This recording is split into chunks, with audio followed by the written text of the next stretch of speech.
Kris Billhardt, who's worked in the domestic violence and sexual violence movement for over 3 decades as a service provider, manager, educator, and activist. Her work is fueled by a commitment to seek and implement approaches that push toward more meaningful and effective response to survivors. Kris is currently the Technical Assistance and Training Specialist at NASH. And Linda Olsen, who's the Housing Project Director with the Washington State Coalition Against Domestic Violence. Linda has worked in the field of domestic violence for 31 years. She coordinated the Domestic Violence Housing First pilot project, which tested housing stability strategies for survivors of domestic violence.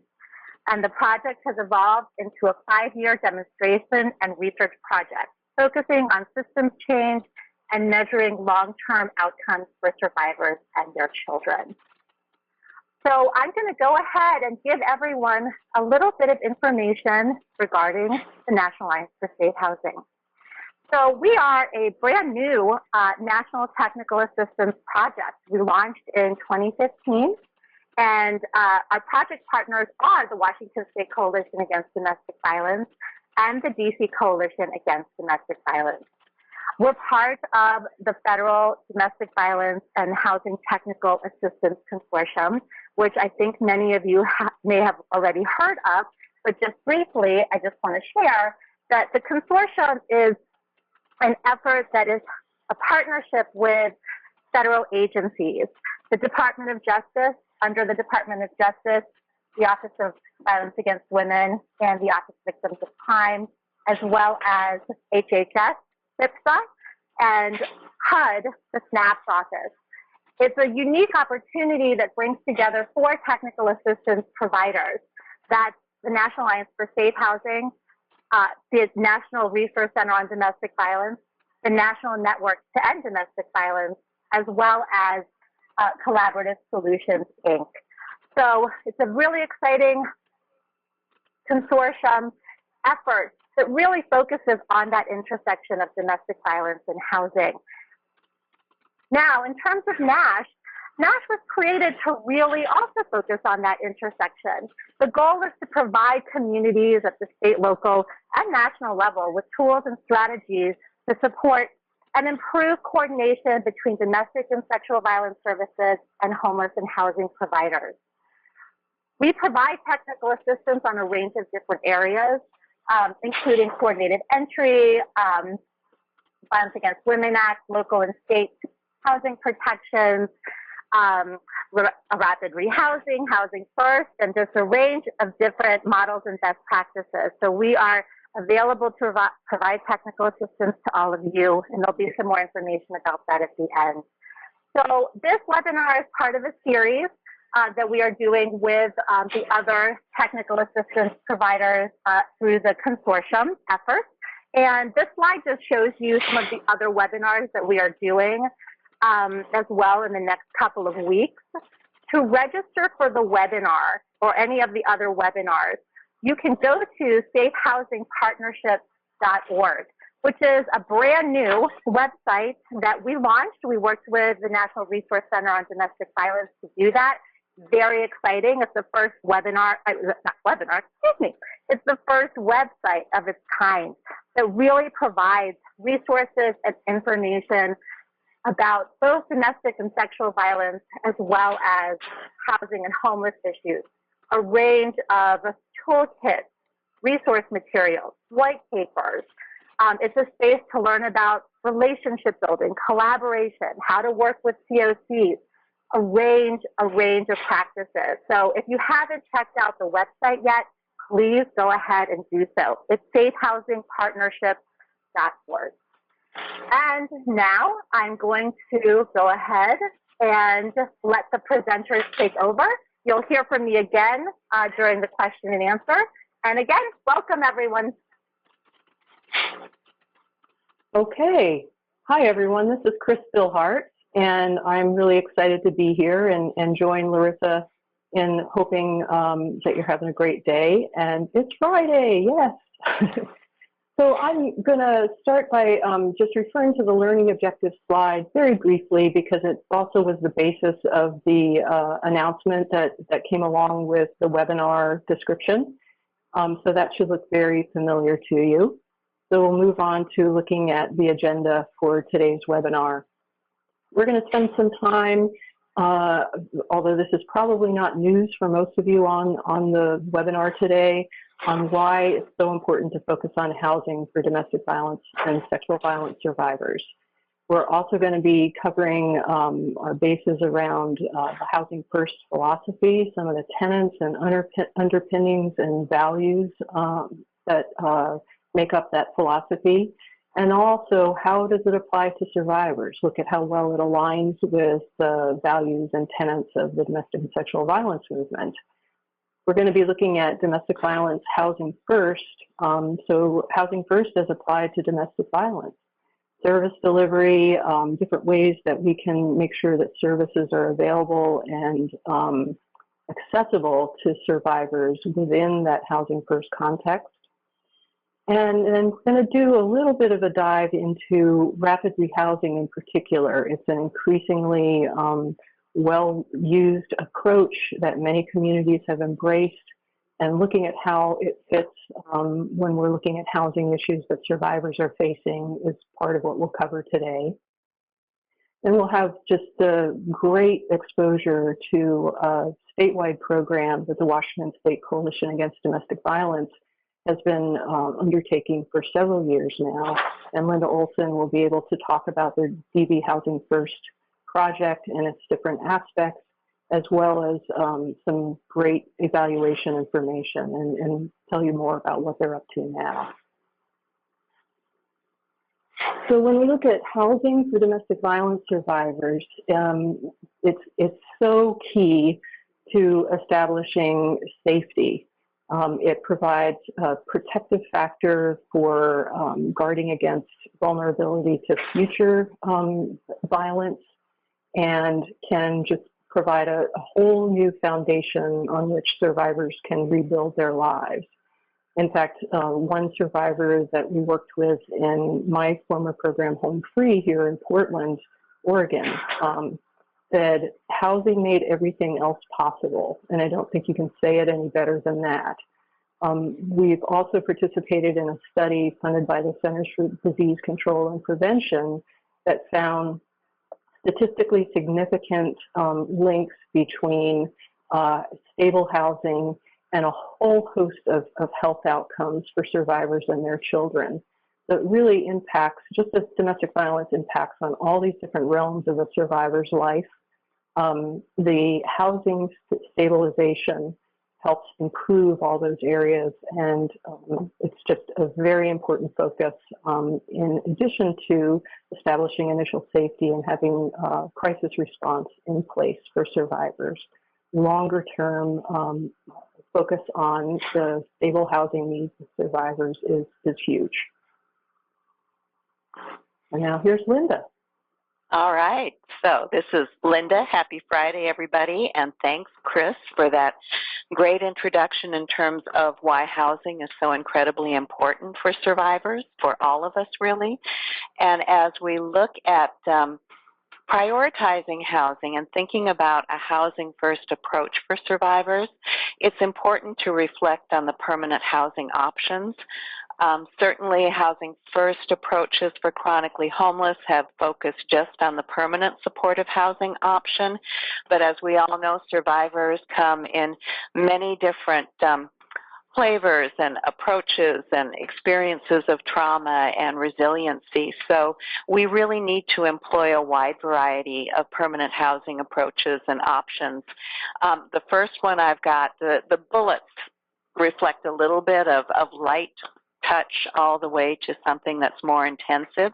But just starting out with whether we call it prevention of homelessness or diversion from homelessness shelter, it's that almost always lighter touch of a survivor really wanting to choose to stay in their home or return to that home after a temporary stay in shelter or hotel or with friends and family. So just really thinking about the ways that somebody could stay housed the different approaches and options that we can employ there. Rapid rehousing, the bottom bullet, kind of looks again at maybe a more intensive approach, and Kris will certainly talk a lot more about rapid rehousing a little bit later. And what we've adapted rapid rehousing locally and talk about it is more of a flexible engagement rather than the progressive engagement that many of you have probably already heard about, so that we really respond to the flexibility that survivors need.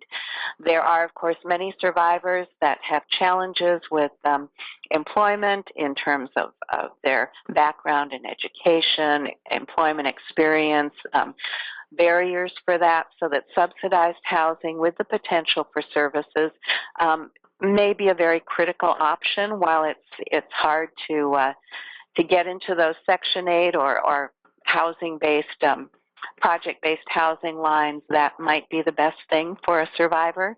And then finally, permanent supportive housing options that give folks more time and more intensive services over the long run.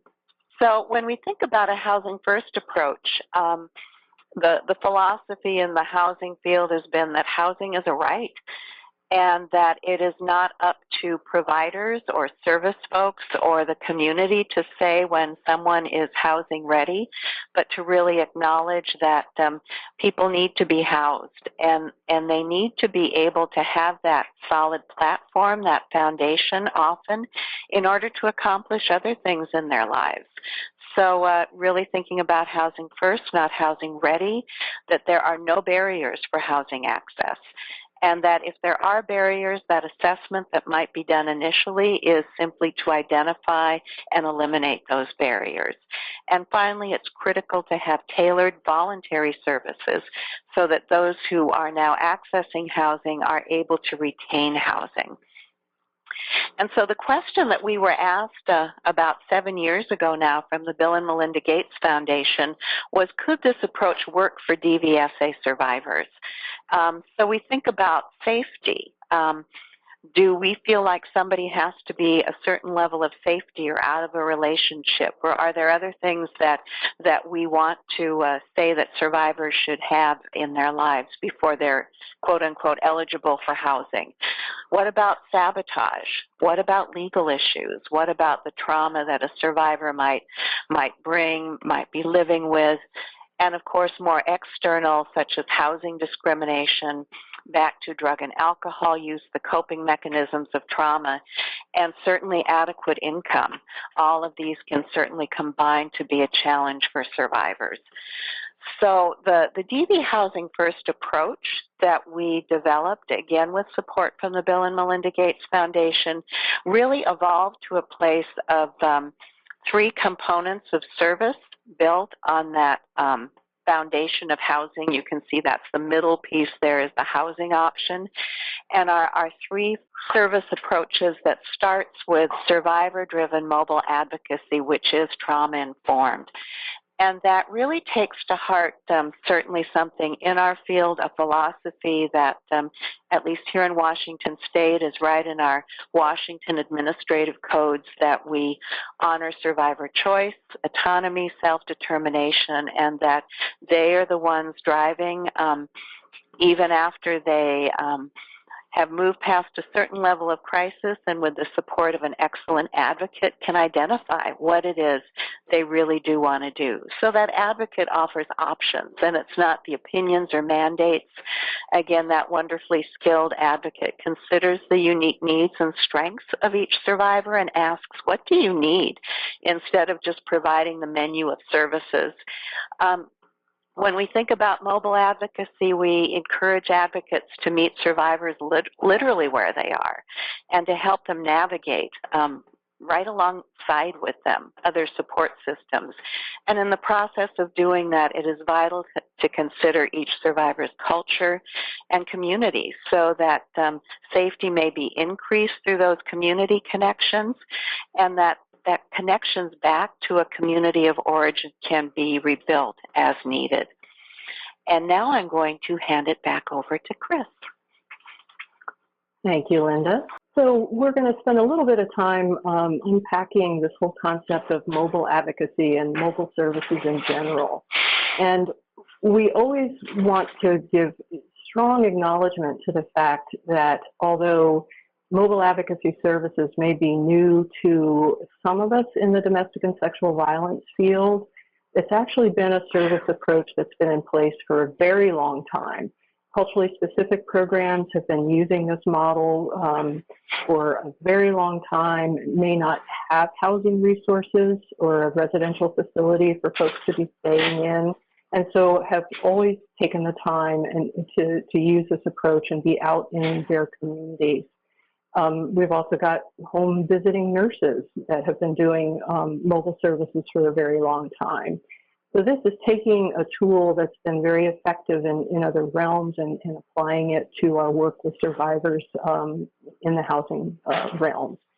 And I have to say about mobile services that although in our program at Home Free, we began doing mobile advocacy in connection to our Housing First services and program, it became clear to us so early on that it was such an effective way of delivering services that we spread it to every part of our program. So our child and youth advocacy program, our emergency services, our community-based co-located advocates all used mobile services and mobile advocacy as a way to break down barriers to survivors accessing services.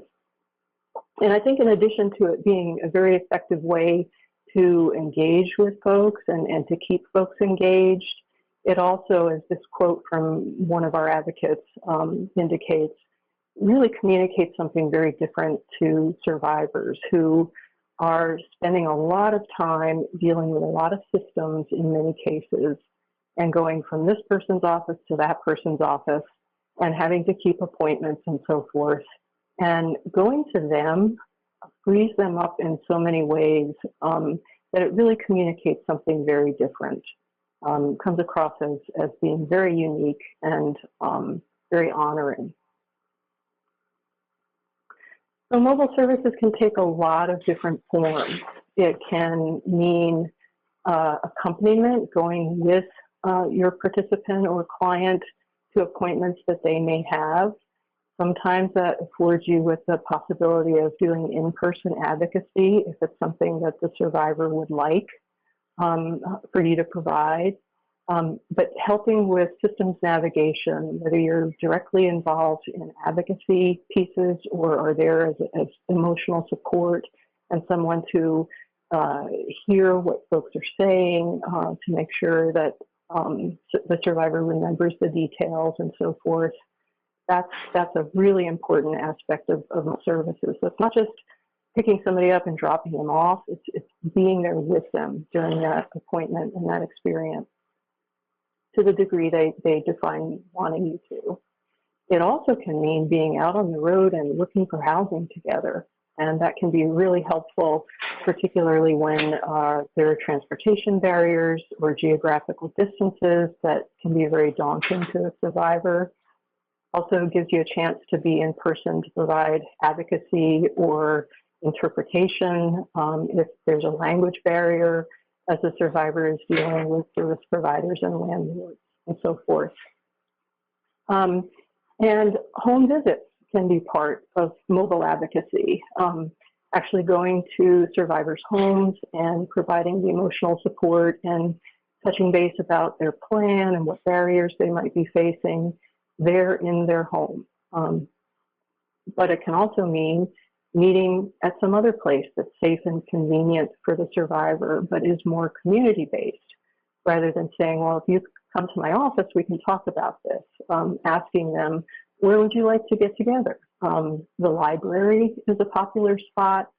McDonald's, not to give a plug for McDonald's, but there's often a playland inside the McDonald's restaurants. So that can be a great place for survivors to meet with their advocate.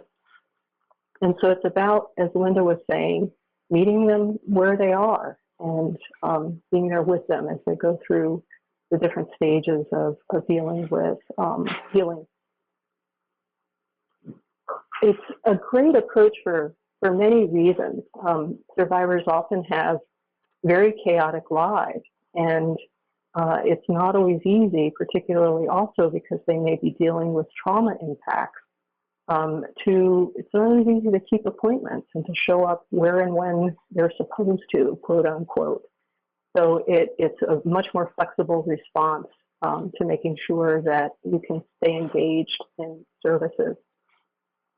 It also really brings domestic and sexual violence advocates out of confidential locations and into the community. So our work can be more visible. What advocates can accomplish is actually witnessed by service providers that we work with, that we can have much more effective impact in relationships with them when we're face-to-face than when we're trying to do things over the phone. Or also when we're walking side by side with survivors or riding the bus with survivors to accomplish what they need to get done, we're much more entering their world. We get to see, is that child welfare worker that you're assigned to a nice person, or is it somebody that you might need some help having, effective communication with? And so we get a much better chance to see what they're dealing with as they try to navigate their way through all the things that are laid out before them in trying to rebuild their lives. The other thing that we found in our program was that advocates themselves became so savvy about other systems and other agencies and how they work and where people sit and which door to go in and which form you're going to need to fill out. And that really helps, particularly when you're dealing with folks that are dealing with trauma impacts, helps really break it down for people and provide them the details they may need to walk through those systems themselves, and makes the advocates more effective and knowledgeable overall about how things work. So with home visiting, which can be one part of doing mobile advocacy, there are some things to kind of keep in mind to make sure that you're dotting your I's and crossing your T's before you assume that someone is going to welcome a visit by her advocate or his advocate at their home. You really need to talk it through with a survivor to make sure that this is something that they see as a great idea. You may see it as a great idea, but they may not. And it's important to make sure that they have a chance to have an open conversation about that. We had lots of survivors who are like, you mean you'll come to me? Yes, let's do it. But there are other survivors who may not feel very comfortable with that. So having that conversation is really important. You got to be transparent about your reasons for the visit, what you hope to accomplish when you come, and be very clear that it's not about doing a home inspection, that you're not there to look at the cleanliness of the place or, put pressure on the survivor to have everything all spick and span before you get there and that kind of thing. So be very clear that it's a way to check in and touch base and, see what additional help or support the survivor might need. Since you're trying to blend into the survivor's world and neighborhood, you'll want to travel light and not bring a big briefcase or, things that make it very clear that you're a service provider.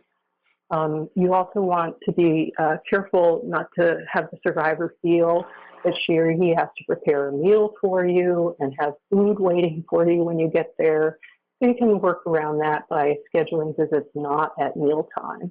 However, if you do get offered a cup of tea, it's really important to accept the tea because it's a part of welcoming you into their home. Double checking before you go on the visit to make sure that it's still a good time and it still works. Something could always come up. And again, because you're assuming the burden of the logistics, you want to make sure that you arrive at the home visit calm.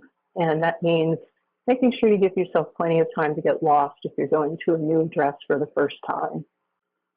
And when we're talking about home visits or community, in-person visits with survivors, we certainly have to keep safety in mind.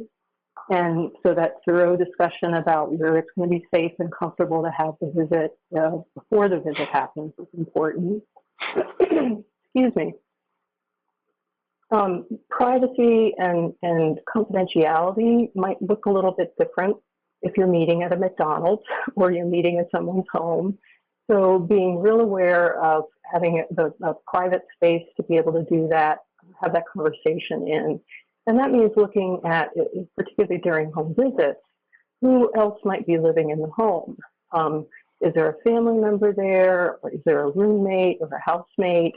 Is the abuser potentially living in the home or could stop by? All those things are really important to keep in mind when you're building safety around having that private, confidential, and comfortable conversation. So you want to really keep those pieces in mind when you think about whether or not a visit might be a good avenue for your engagement. Making sure your program knows where you are. If you're out in the field, accountability, and that's also a safety piece as well, is very important.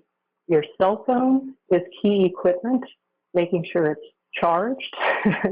We've had folks have, experiences where they have their phone, but it's dead. So you don't want to do that, making sure you're paying attention to that. And then I think your best piece of equipment is your gut, and following your instincts is something that can really guide you as you're providing services out in the community.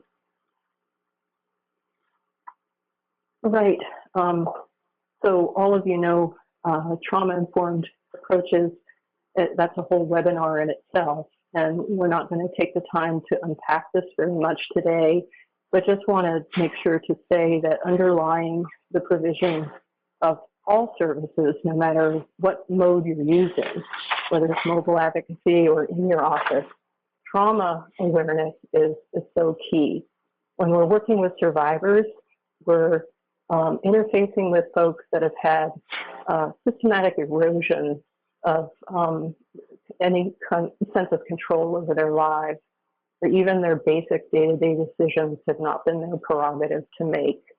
So helping them rebuild a sense of control in their lives and working with them as partners, being very strengths-based in the way that you come across and the way you focus with a survivor, and always being aware of safety.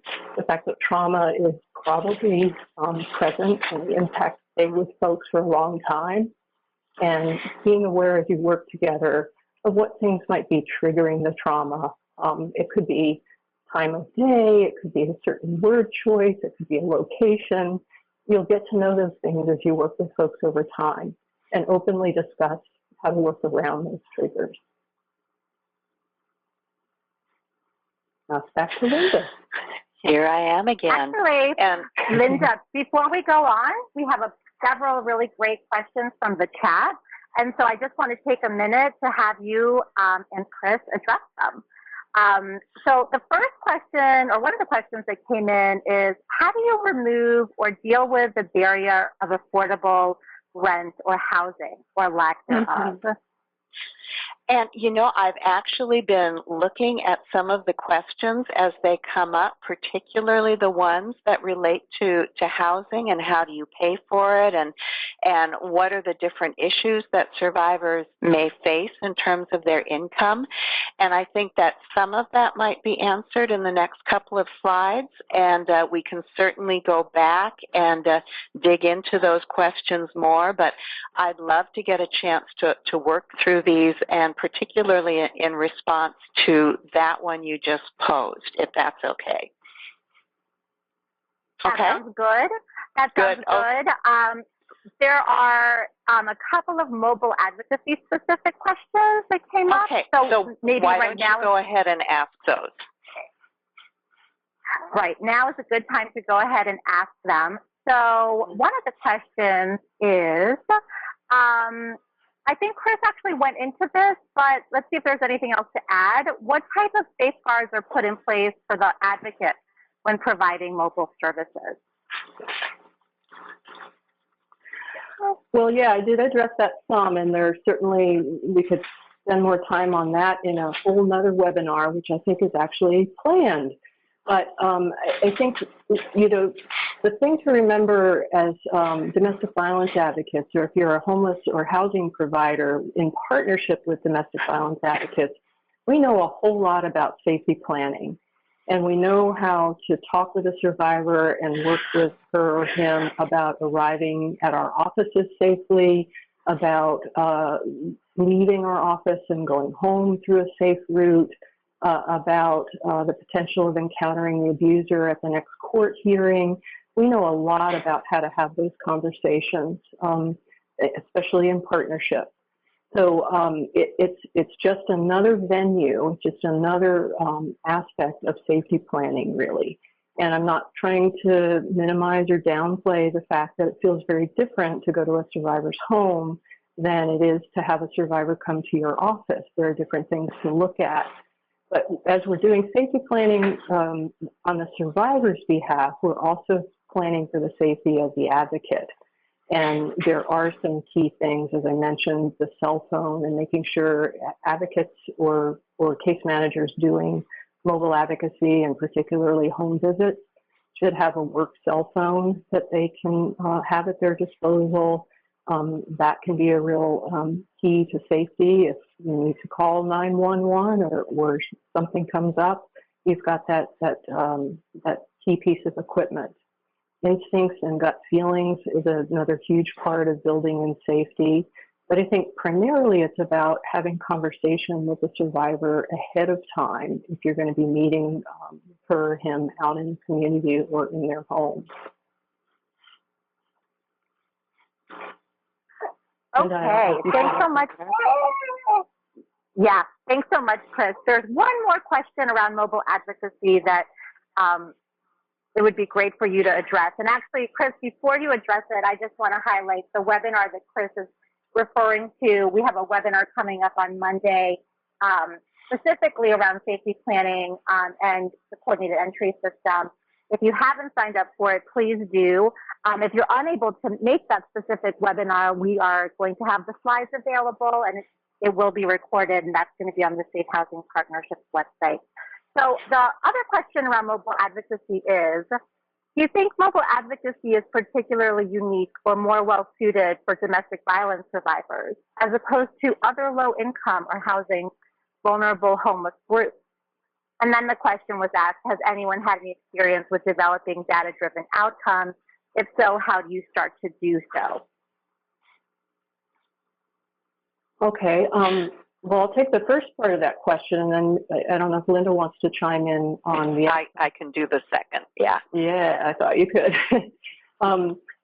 So I think that the survivor population is not unique in this being an effective way to provide services in many respects. It's not unique.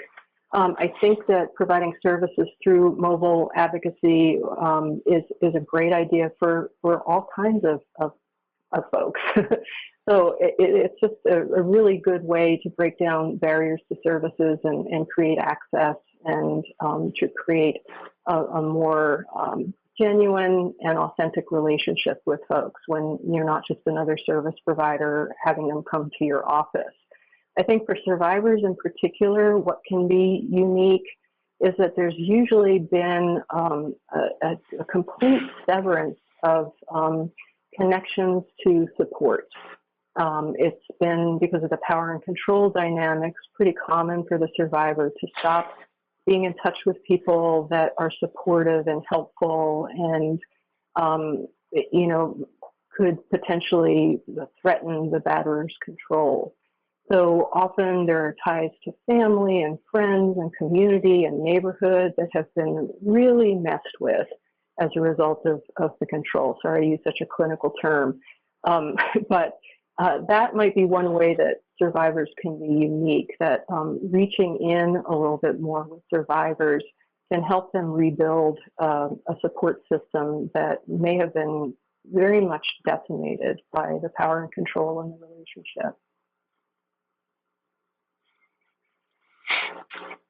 So maybe picking up from there, and the second question related to building the evidence base will definitely be dealt with or addressed in a couple of different ways in the rest of the presentation, certainly with both our pilot project as well as what we have planned ahead. And there's some exciting data coming out, as well as we are building a platform to build more. So with that, I'll move on to the other pieces here related to the services component. I'd mentioned the housing platform, and affordable housing is difficult in just about all of our communities, and it is a challenge for everybody, for each and every one of us who are looking for housing. There's also the issue that life happens, and certainly domestic violence, sexual violence survivors deal with so many things that come in the way of their being able to have regular employment, being able to retain and maintain that housing. So there are a couple of things that we look at in addition to the great advocacy work that advocates are doing that Kris just described. And one is the flexible financial assistance. That was another component of our services that provided by a private foundation really makes a huge difference with flexible assistance that can be leveraged against, matched against perhaps some HUD funding for different housing units, rapid rehousing. So some of those HUD-provided supports that can be critical and a great support as far as financial stability, moving in that direction. Being able to have a pot of money that can actually do all sorts of provisions of support for a variety of different things, like employment, like supporting housing, as well as just things related to, here we go again, transportation and child care, random things that could contribute to getting a license for something, some sort of employment support.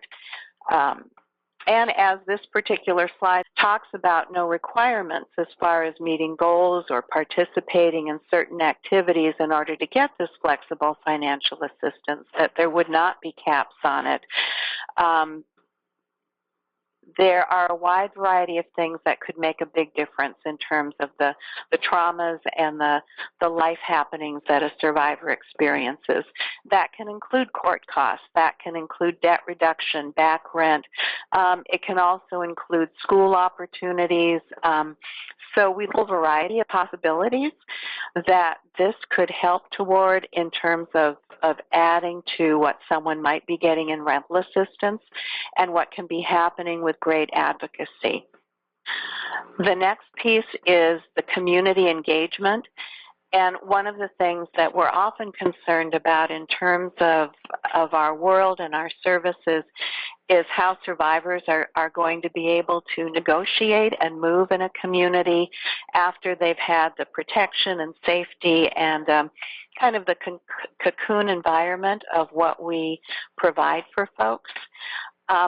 And with this community engagement, the importance of an advocate to walk alongside of a survivor and sometimes go ahead of them in working and engaging with community to build those connections, to develop those resources, and not just have a resource list, but to also know the resources, know the people, know the community centers, the employment opportunities, and to develop the strong relationships with the different landlords and the housing authorities, and to cultivate relationships that can be shared with survivors as they re-enter a community. And what we found from so many survivors is just how important it is for them to settle into a community and restore connection. And the whole idea of restoring connection, building that bridge back into a community after they have been so well served under the umbrella of our services, is that they've got places and people who are there for them. what the next slide will eventually tell you is that the community is vital for restoration of societal network. And we know that one of the differences between people who are poor and housed and people who are poor and homeless often is that social network. So how can that advocate support a survivor in restoration of that social network? The community is just vital also for survivors to heal from trauma and for children to build resiliency. The connection to resources and relationships. And what we've heard in the course of our program is that community is also vital for safety, that being able to know your neighbors, being able to know where the safe places are, being able to feel like your folks around you have your back. We heard that from many, many survivors in the course of our work with them.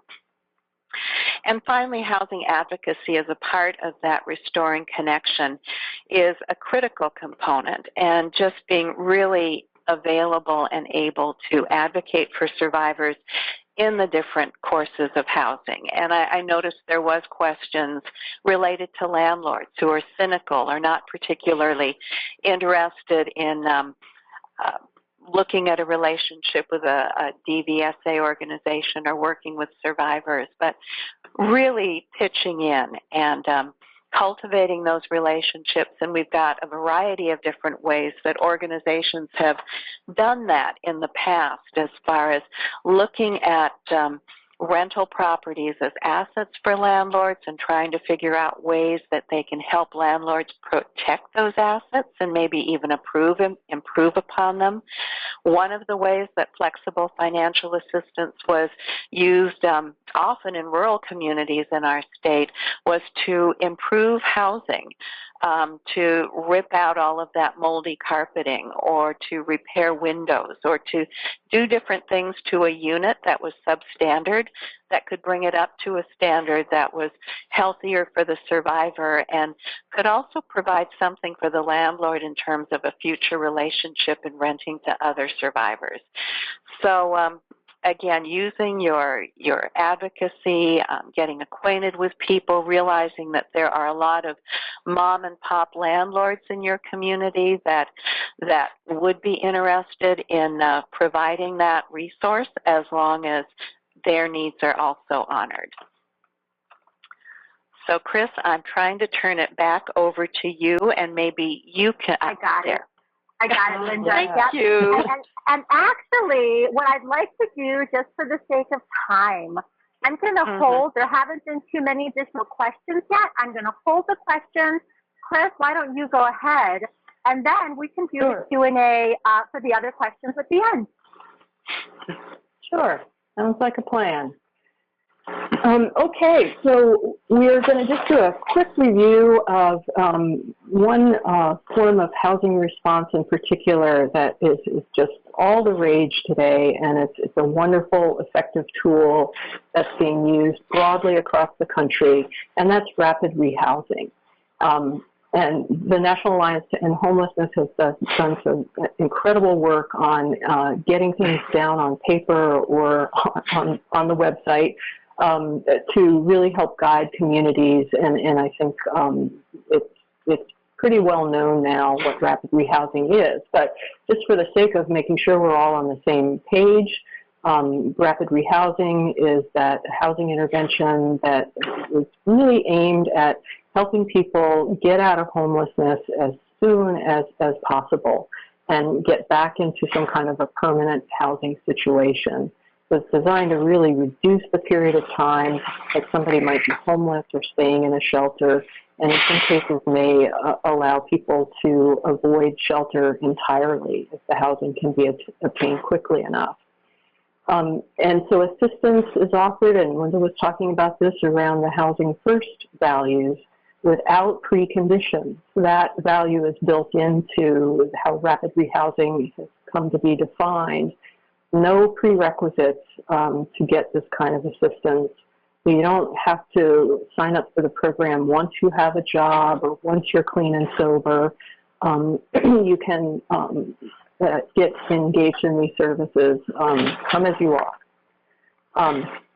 And it's a really important piece, and we'll talk about it some more when it comes to survivors, that the services and resources are tailored to the unique needs of each household, so that it's not a one-size-fits-all, first you get this, then you get the second thing. It's really looking at what does that household need to be able to overcome the barriers to housing and then to remain in housing once housed. And the National Alliance to End Homelessness has also outlined some of the core components that, even though rapid rehousing programs may look different from one community to the next in some ways, its basic elements are pretty uniform across all of the programs. And so the core components that the National Alliance has identified are the housing identification component, which is that very beginning stage of trying to recruit landlords and enlist them to participate in the rapid rehousing program, and to help households that you're working with to get leased up. And that often means helping them mitigate some of the barriers that they have to getting into housing, and developing that landlord relationship, as Linda was talking about so eloquently a few minutes ago. The second core component is the financial assistance component, and this is to help with rental subsidy, utilities assistance, move-in costs, all those things that will help that household, again, move quickly out of homelessness and into permanent housing. Typically with rapid rehousing, mainstream rapid rehousing, the period of financial assistance is 6 months or less. In some communities, it's a fixed amount. In some communities, there's a progressive look at how a household is doing, and it may be renewed. But typically, it's a period of 6 months or less. And then the third core component is the support services that the household needs to be able to retain the housing once they're there. This is the part that must be, well, all of it must be very, very tailored to that household. And so, how well does rapid rehousing work with domestic and sexual violence survivors? There are many of us around the country that are finding that it works pretty darn well. But we don't ever want to omit mentioning that it's not the end-all, be-all for all survivors. Depending on when you encounter survivors, when they may come into services, and what their circumstances are, there's still a range of housing options that survivors need. So that includes emergency shelter, confidentially based locations. Many survivors still need that as a core service. Some, just like in the general population of low-income folks, may face barriers that are kind of insurmountable in terms of getting into the private market housing arena, at least right when you encounter them. They may need a longer-term subsidy or some kind of master leasing situation, because it will take them a longer period of time to kind of get a leg up and get their financial standing balanced out. Some really many survivors want to stay where they are. They want to be able to go back to the housing that they had to leave, or get the help that they need to stay in the housing that they were in when the abuser left the scene, if that's what happened. So how can we help folks remain in their housing or go back to it, rather than be uprooted and uproot the children and move to a new community? And then there is that group of survivors that really do want to establish themselves in new housing, new safe housing, and return, go home again, although it may not be the same home, just return to a sense of normalcy in life. And this is where rapid rehousing can be a very good fit. So I'm going to take the core components one by one and look at some of the particular challenges that survivors face in that stage of things. The housing identification challenges and that first core component. When it comes to thinking about housing a domestic or sexual violence survivor, landlords may anticipate trouble. They may anticipate police presence, a wrecked apartment unit, just all kinds of trouble. So that's something that might be unique to domestic violence survivors when they have to talk about that history, which they often do to explain some of the debt or arrears or things that the landlord may see when they do a background check. So it's even though there are many housing protections for domestic violence and sexual violence survivors, landlords still may be very skeptical about opening a unit to consideration for a survivor. There may be a poor housing history that's very associated with the impact of the violence. Many survivors come with pets, and that can be a difficult challenge to work with when you're trying to recruit a landlord to assist and participate in your program. Pets often are hurt themselves, and survivors will often refuse to leave without their pets because they know they'll leave them in danger. So that can be a challenge. Housing in high crime areas, I already mentioned the really almost predictable trauma that impacts that survivors will come with when you're working with them. Housing them in high crime areas, which is unfortunately where some of the affordable housing is located in many of our communities, can really interact with that trauma and provide another kind of trauma for a survivor. And then there are some locations where you might have a prime rental unit that would be really dangerous for a survivor to relocate to because it may be in a user stomping ground. So that can make it tricky.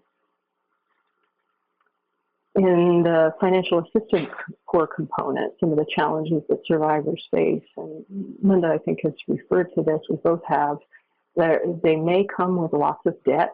They may come with utilities arrears and have a very difficult time, getting the electric bill in their name. There's lots of economic damage and abuse that happens in domestic violence relationships. And so the survivor's financial standing may be very poor. There's that dislocation from social supports and resources that Linda and I both refer to. There's often a very spotty employment record. Even survivors that have job skills and have employment histories, often when they're scrutinized, show big gaps or they show, not much longevity at jobs, because there's a lot of employment sabotage that happens in a domestic and sexual violence relationship. So that may not look very great to a landlord either. And then the other thing that can make it very difficult for survivors to assume the cost of an apartment or a rental unit quickly is that complex aftermath of systems involvement. There may be pending court cases, civil or criminal. There may be a child welfare case that's still open. And then there's the trauma impacts that can make it difficult for a survivor to go out and present her or himself to a prospective employer in a great way right away. So when it comes to the tailored support services that survivors may need, and that third core component, obviously support specific to the trauma impacts that they're coping with, connections to civil and immigration legal resources, social supports of all kinds, because that network has been very severed. Survivor-specific financial help and employment help can be really, really key, so that the survivor knows how to talk about that history in a way that doesn't, require her or him to divulge details of the abuse that they've been through, but allows them to have a reasonable conversation with a prospective employer or landlord about that. And some, content experts, domestic and sexual violence advocates, content experts can be a really big help for your program in doing that. They may come with a criminal history, chemical dependency, as Linda referred to, and the other aspect that it can be very challenging for the housing program and certainly the survivor and children is the fact that abusers often don't give up. So they will sometimes stalk and sometimes try to sabotage a survivor's success in establishing independent housing. So when we look at what modifications to the general rapid rehousing model that's out there, what's needed when we're applying this model to survivors, key and number one is safety planning, safety planning, safety planning. That has to be underlying all of your service delivery, from where the housing is located, to how data is recorded and shared. We already talked about the safety planning around home visiting or services out in the community. So safety planning is very key. What you're trying to do with safety planning is reduce the abuser's opportunity and the survivor's vulnerability to being reassaulted. So thinking through all the different aspects of what needs to happen in your service delivery is an important thread throughout everything that you're doing.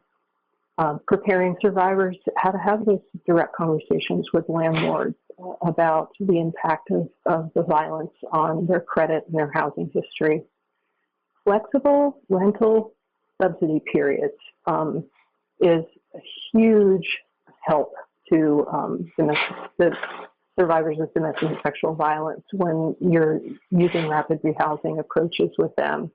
That fixed amount that is immutable and not subject to change is often going to present a big barrier to survivors to be able to participate. So having flexible funds and a flexible length of rental subsidy is really important. You may need to be prepared to rehouse the survivor once that housing has already happened. If the safety becomes compromised, there might need to be a second move. The importance of the trauma-informed services, letting survivors make choices and honoring those choices is key.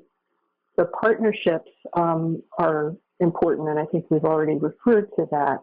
Domestic and sexual violence partners are very, very important if you're a housing homeless provider working with survivors, in addition to some other key supports that survivors may need as they're trying to retain their housing and stabilize their household. And then knowing those federal, state, and local laws that protect survivors is really important because they can really help back you if you encounter an issue that clearly is a violation of one of those laws. Okay, so Kris, thank you so much. Linda, before we get to you, I just want to acknowledge there's been a couple of really good questions in the chat box. I am not skipping over you. I want to say this, it's really important. One of the questions is referring to really just the lack of resources and basic help with how do we do this in our community. It's a very hands-on question. We're going to provide the opportunity for you all to directly come to us with training and TA questions. And I think that's something that we can help you with, but it's going to take a while and we can't do it in the webinar necessarily. Then there's also a question around transitional housing as still being an option. I want to save that till the end. There's one question I think that we can go ahead and ask, and then we're going to let Linda take the show. Kris, the question for you is, can you receive rapid rehousing funds if not in shelter? I'm sorry, could you repeat that? I didn't quite catch it. Sure. It's, can you receive rapid rehousing funds if you're not in shelter?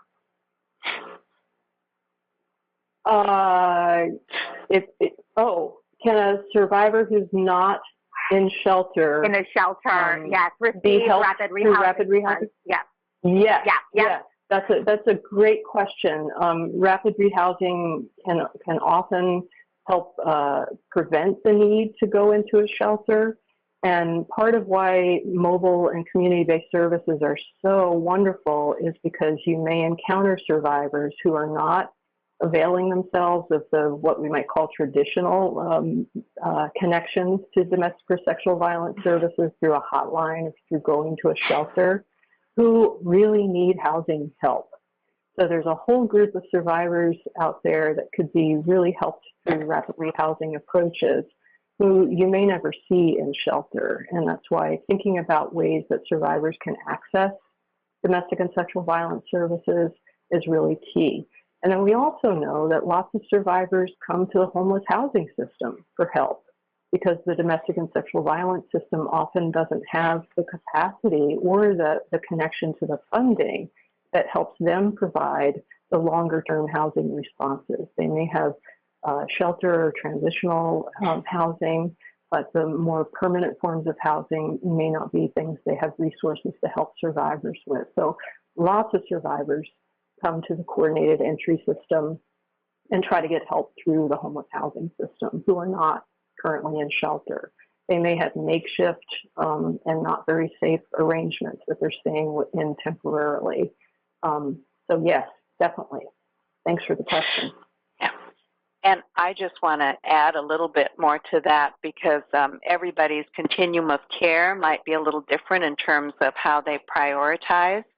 And one of the things that I would just remind everybody that a survivor fleeing or attempting to flee is a priority. It is under the definition of homelessness because I know there are at least some COCs here in Washington State that really look at their priorities in a way that might exclude survivors. So that takes you to the table to with full confidence say rapid rehousing is certainly a response for survivors. They're fleeing, attempting to flee, and they can be prioritized. So just my 2 cents there. And the next little piece I'm not going to spend a lot of time on really. Somebody asked about the evidence and just want to talk a little bit about the Housing First pilot that we did here in Washington State, funded by the Bill and Melinda Gates Foundation. It was kind of inspired by the great work that Kris Billhardt did in Portland with Home Free, and they wanted to see if we could expand on that and do something in Washington State. So we had 13 agencies in all between two cohorts. And these agencies were in urban settings. They were in very rural settings. 3 of them were tribal programs. 1 was targeted for migrant farm workers. We had several that were in high poverty areas out on the coast and peninsula. So we really addressed a wide variety of communities. 1 was a refugee immigrant organization, culturally specific organization. So we were intentional about the different places, geographic locations, and populations. And just a quick summary of the evidence is that out of these, the focus was on 9 organizations in particular for this part of the evaluation, which was conducted by Dr. Liungai Memblini. Out of those organizations, 681 survivor households participated. There was follow-up data that could be entered for 657, so technically we lost about 24. And then for the final follow-up interview, and this everybody was attempted to contact at the very end after 3 years, and 438 were contacted and consented to the full-scale interview, which is where the bulk of our data comes from. And if anybody is interested in more information, there is on this slide a link or a way to get to our final evaluation report. But just some highlights. Again, I'm not going to spend a lot of time here because there are great questions to answer. One of my biggest surprises, our biggest surprises, were just how many survivors wanted to stay in their home. And this shows you that 43% were renting and another 7% own their home. So fully half expressed a very clear desire to either stay in or return to their own home after they had been in an emergency situation, shelter or motel. At that final follow-up, where there were those 438 families, of those 438 families, 88% had obtained and retained permanent housing. An additional 7% obtained housing but lost it. And we were able to identify a number of different reasons for that that should come as no surprise to anybody, which included primarily safety, severe mental health issues, and chemical dependency. The final, after 18 months of full services and being in housing in this program, roughly 96% were still in their housing. And again, this is across the board, a whole variety of communities. You can see the diversity in the populations and the demographics, where we had 22% immigrant refugee, 12% were Latina, and then there were also that 1/3, little over 1/3, 35% Native American, Alaska Native. 33% were living in urban communities, and there's the breakdown a little bit more about what that looked like. And of course, is again, not a big surprise that the lack of affordable housing in urban communities was just horrific and a huge barrier. And one advocate indicated that sometimes survivors have to make the decision between unsafe housing or being homeless, which, as we all know, is extremely tough. Something that we often talked about in terms of survivors in rural communities versus urban communities is that in urban, the issue was affordable housing. In rural communities, it was often a lack of housing altogether.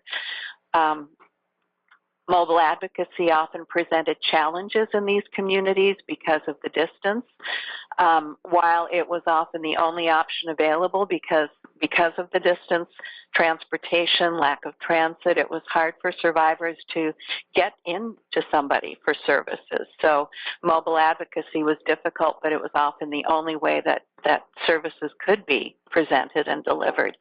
And for many of our rural programs, when we talked about mobile advocacy, their response was, well, for heaven's sakes, that's what we've been doing all along. The key findings from the pilot project, and this came primarily from our qualitative information, which was done through survivor focus groups, survivor interviews, and often focus groups with many of the advocates. We also had surveys that survivors were able to complete anonymously. But we heard that the advocacy was perhaps the most important. We often speak a lot about the flexible financial assistance being a wonderful gift and appreciated by many and all, but we heard time and time again from survivors that it was the advocate that really made the difference.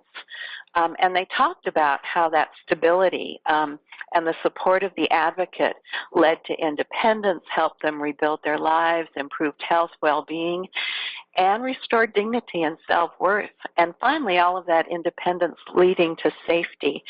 So I think it's the reminder and the kudos to our advocates, what wonderful work you do no matter where you are, and how well and how critical you support survivors.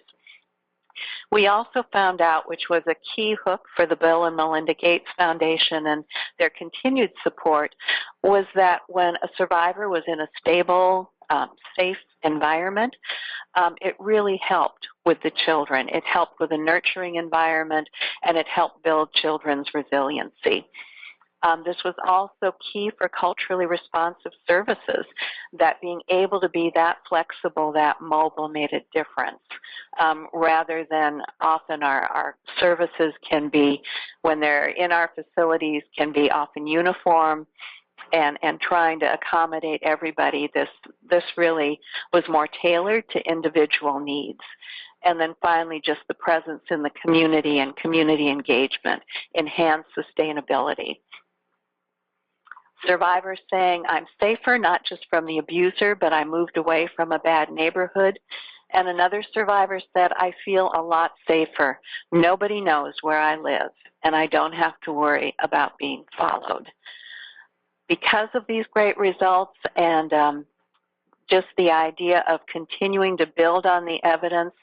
And a key part of that building on the evidence is just related, again, back to advocates and the advocacy work, is that we really don't have great research, nothing since Dr. Kris Sullivan's wonderful work many years ago with her community advocacy project. So the idea of really being able to do some longitudinal study was floated first to Gates, and then very recently we also received financial assistance from HHS ASPE, from the federal government, to pitch in for longitudinal research that really looked at the advocacy, the time it took, the investment that was made, as well as how that, coupled with housing stability, could improve outcomes for survivors as well as for their children. So our demonstration project really is labeled that Innovation for Long-Term Systemic Change, where we're looking ultimately at improving health and well-being for survivors, that we're working on changing housing systems, improving them, not just ours, but the homeless housing system that can better meet the needs of survivors. And also so important is that we actually study this and produce results and increase the level of evidence that we have to show that our work is important and that housing stability and the whole variety of options and how survivors access those options are just critical. So that is the end of what I wanted to share, and it looks like, Larissa, back to you. We've got some time for questions. Fantastic. Thank you so much, Linda and Kris. So yes, we have about 15 minutes left for questions. If you have additional questions, please feel free to use the chat box right now. I want to go back to a question that was asked earlier, and here's the question. I think many of you might have it. Is it correct to say the transitional housing project or facility base ought to be an option for those who need that model program? In other words, rapid rehousing and housing first is not for every survivor. There are those who need the support that that community type setting of transitional housing provides. Kris and Linda? This is Linda, and just certainly acknowledging the importance, again, of a survivor's choice in the community that they choose to live in, and often created communities are the only option that they can really feel comfortable in. So I think it's important to take that into consideration. As someone who's operated a transitional housing program that was specifically for survivors with drug and chemical dependency issues, I'm also aware that that sometimes we, even in our transitional housing facilities, get caught up in rules that end up not being really survivor-driven, that sometimes we're limited in terms of how we screen, what sorts of expectations we have. Is this survivor-driven, or are we looking at something that's program-driven? And this really reflects to many of the lessons I learned in operating that particular transitional housing program. Finally, to the piece of, for those who thrive in that environment, and there were many in my particular program that did well and loved it, and even those who did well and loved it, as they were moving on to community options, they still didn't necessarily have that bridge back into the community. So another thing I would have done differently would be really look at what are the plans for supporting survivors as they access and look for permanent housing, and to certainly be survivor-driven in terms of the development and implementation of a program so that they have their choices and feel heard, and that we're able to be tailored and individualized in our services and not trying to boil something down to a common denominator that can work for a community.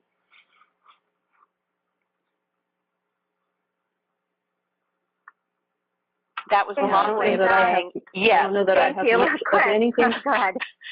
I don't know that I have much of anything to add to that, except that we always, when we talk about embracing new housing resources and options like rapid rehousing, we always try to preface that with the acknowledgement that there needs to be a continuum of different housing options for survivors for exactly the reasons that Linda was outlining, that some still need tried and true emergency shelter, transitional housing. But as Linda said, I think we also are hoping that those kinds of providers are embracing a focus on housing and what happens after someone leaves the program, and providing avenues and routes for survivors that may be in those programs to have a great place to go when they move through that program. Okay, thank you so much, Kris and Linda. Looks like we have another question that has come out. We have about 10 minutes left, so here's the question. Does anyone have an opinion on the ideal length of assistance for domestic violence survivors? Mostly interested in housing assistance 6 months, 12 months, longer? Well, I know I can speak to our experience at Home Free, which was that we had a pretty fluid rental assistance period. And what we found was that probably the average length of time that survivors needed was 9 to 12 months of rental assistance. And this didn't necessarily always mean full rental assistance. We tried to do a step-down model so that folks would slowly begin assuming some of the responsibility for the rent so that they didn't just fall off a cliff when the rental assistance was no longer there for them. But 9 to 12 months was average. There were some that needed longer, and there were some that could move through much more quickly, which is why we advocate for flexible rental assistance period. You know, just to add a little bit to that in terms of building the evidence, one of the things that Dr. Sullivan is going to be doing in terms of the longitudinal research is trying to gauge how much, what's the dosage, what's needed. Do advocates know that coming in? So she really wants to examine what are some examples of survivors who might need different levels of assistance, different lengths of time of assistance. And I think right now, both Kris and I don't want to speak for you, but we have the opinion that it's really hard to tell. We could see somebody who looks like they could just be fine with a few months, and then life happens and they need much more. And then others we think might potentially need a longer period of assistance and services that are just flying in a month. So I think it's hard to tell, and I think we're certainly going to give our best shot at seeing what data we can gather. Wonderful. So I'm going to have this be the last question. I think it's an important one. There's been some chat around it in the chat box, and that actually has to do with funding for rapid rehousing, and I would also add for flex funding. So where do we find funding like this? How do we make this happen if you're interested in doing that?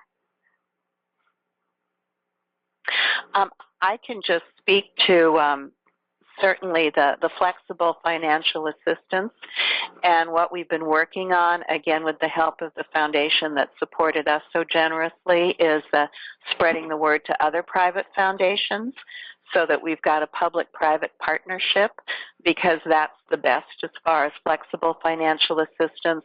We also have a number of organizations that are just so sold on the whole idea that they have used it as a core component of their own fundraising efforts and their own donor cultivation, that there are actually donors that are interested in providing this sort of support.